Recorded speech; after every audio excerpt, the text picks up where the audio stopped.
cette histoire d'État islamique, d'un bout à l'autre, elle est bizarre.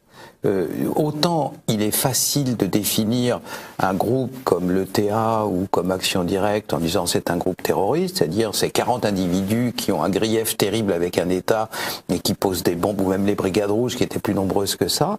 Vous avez des gens qui, pour une raison idéologique ou patriotique quelconque, veulent faire sécession, veulent la fin d'un État, etc. Auquel cas c'est simple à comprendre. Dans le cas de l'État islamique, on est loin de ça.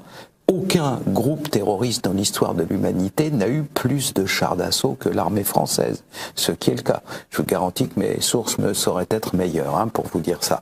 Donc à l'heure actuelle, l'État islamique dispose de centaines de chars d'assaut, des véhicules blindés légers qu'on appelle les Humvees, des sortes de grosses jeeps un peu perfectionnées.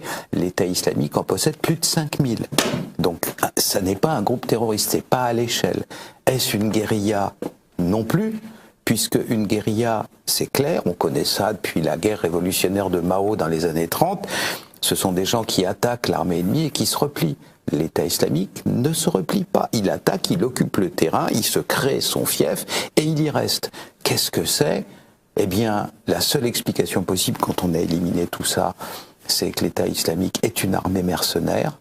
Une armée, une vraie, mais mercenaire, et nous ne faisons en pareil cas que de repousser le problème d'une case, à savoir au service de qui.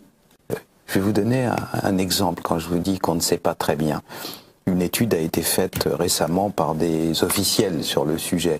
Vous avez une organisation qui s'appelle l'État islamique, qui fait des signes dans toute sa propagande d'absolue dévotion à l'islam, et c'est pour l'islam et sa pureté qu'ils égorgent soi-disant les individus qui brûlent des enfants vivants, etc.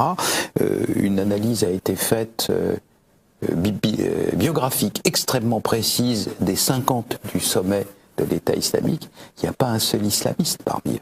Tous les gens qui sont, tous, sans exception, le Abou Machin al-Baghdadi étant un pur et simple leurre qui est là pour amuser la galerie, ceux qui dirigent vraiment, ceux dont on sait qu'ils échangent par voie électronique et donc ceux qu'on a pu repérer, les 50 du sommet, il n'y a pas un seul islamiste.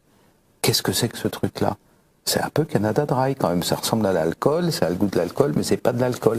Là, qu'est-ce que c'est qu'un islamiste? On le sait, c'est quelqu'un qui a combattu en Afghanistan, qui figure sur beaucoup de sites, qui est connu pour ça dans sa biographie. On ne devient pas chef d'une organisation comme ça en claquant dans ses doigts et en 5 minutes. Donc là, dans la direction de ce qu'on appelle l'État islamique, il n'y a pas un islamiste. C'est des gens qui, dans une phase antérieure de leur vie, étaient connus pour courir le guilledou, boire du pinard. Voilà, c'était des généraux de l'armée de Saddam Hussein, généralement. Généraux le plus souvent laïcs. Voilà la situation. Donc quand on nous dit l'État islamique nous attaque, je réponds, c'est une précision insuffisante. Qu'est-ce que c'est que ce machin? Et personne n'a de réponse à l'heure actuelle, personne. Y compris même la présidence des États-Unis.